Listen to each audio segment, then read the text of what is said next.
Assalamualaikum, selamat pagi. Hari ini saya cuma mau kasih pesan buat TKI baru di Taiwan yang kerja di pabrik ya, khususnya. Yang mungkin kalian kerja bareng sama pekerja dari negara lain. Kayak dari, aku nggak sebutin dari negara mana khususnya, cuma kalian tahu lah dari negara mana gitu kan. Biasanya kan ada pabrik yang kalau kerja itu bareng sama pekerja dari negara lain seperti itu. Dan wabil khusus mungkin pesan saya ini buat TKI baru ya. Kalau TKI lama mungkin udah paham lah ya, udah paham.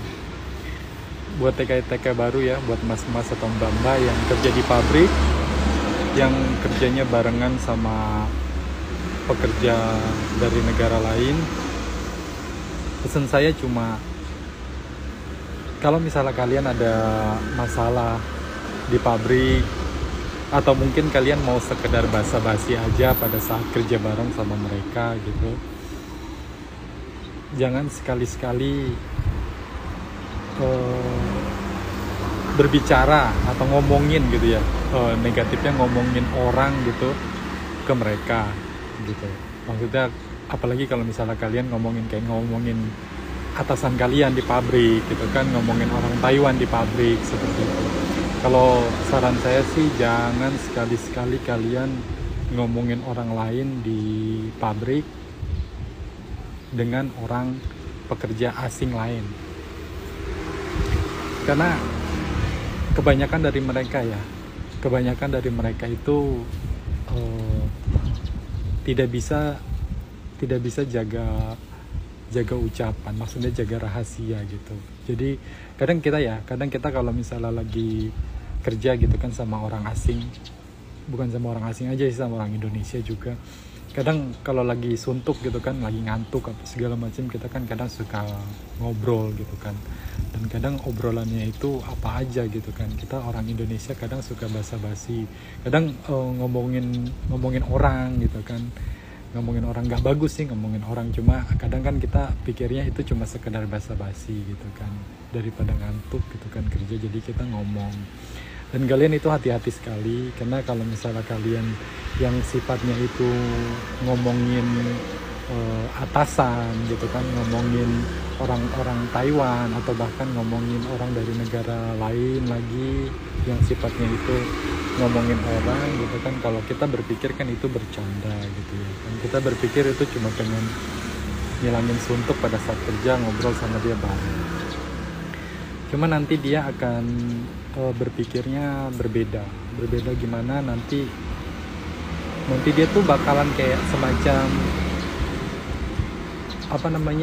menceritakan hal yang kalian ceritakan itu ke dia kepada orang lain. Kalau misalnya menceritakannya mungkin kepada sesama orang kita gitu kan, sesama pekerja, mungkin kayaknya nggak terlalu ngaruh gitu.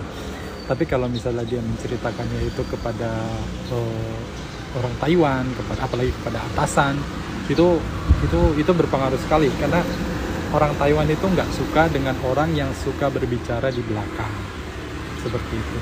Jadi kalau misalnya kalian nggak sengaja nih ya kan ngomongin bos atau ngomongin atasan ke pekerja asing lain itu, kemudian pekerja asingnya itu ngomong lagi ke atasan kalian, itu bakalan jadi masalah besar ya. Kalian nggak akan langsung dimarahi, kalian nggak akan langsung ditegur. Orang Taiwan itu nggak seperti itu.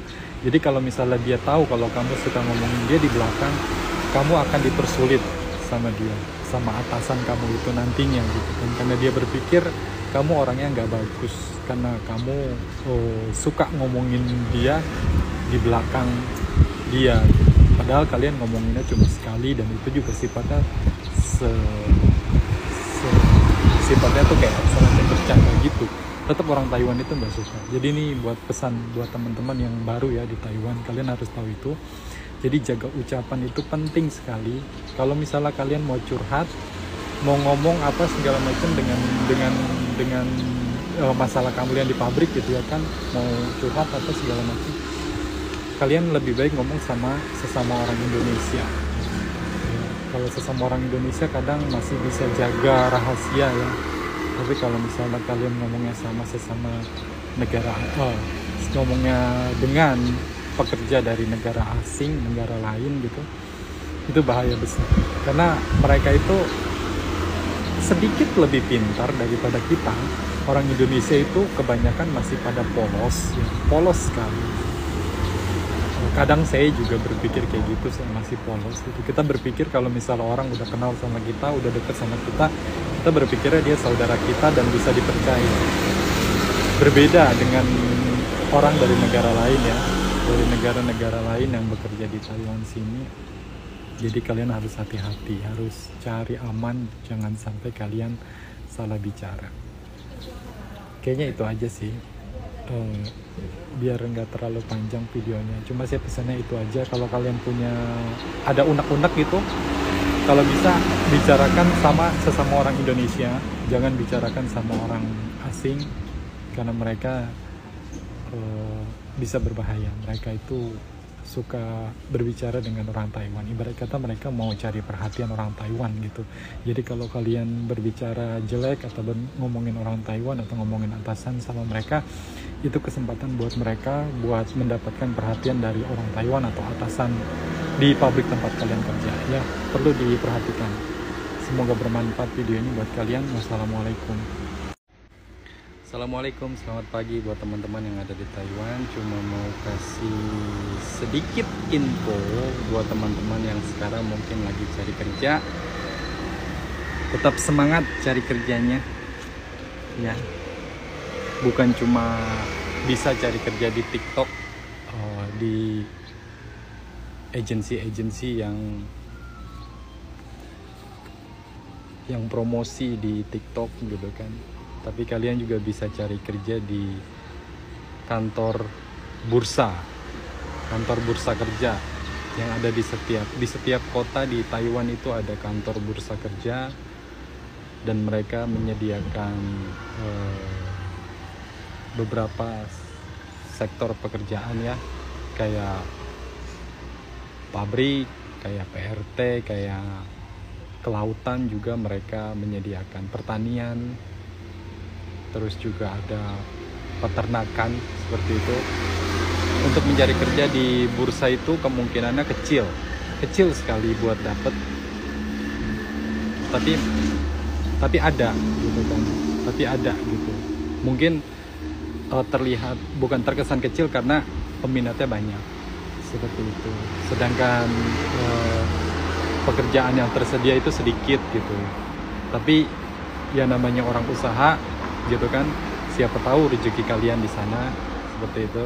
Karena saya juga pernah coba waktu cari kerja itu di bursa, memang sedikit sekali, cuma ada gitu kan, ada kemungkinan untuk dapat kerja di sana. Kenapa saya saranin buat cari kerja di bursa dulu? Karena kalau cari kerja di bursa itu biayanya lebih murah ya, bukan tanpa biaya ya. Kalau cari kerja di bursa itu ada biayanya, biaya agensi gitu kan, biaya dokumen, biaya surat menyurat. Cuma biayanya lebih kecil daripada kita misalnya dapat info di TikTok, kemudian kita bertemu sama salesnya seperti itu, yang biayanya sampai 50.000, 70.000 seperti itu ya. Kalian tetap semangat cari kerjanya, karena saya juga pernah merasakan apa yang kalian sekarang rasakan. Nggak usah putus asa. Kalaupun kalian harus pulang ke Indonesia Raya gitu kan, tetap bersyukur kalian pulang dalam keadaan baik seperti itu. Suatu saat kalian bisa balik lagi ke sini ya. Yuk, assalamualaikum.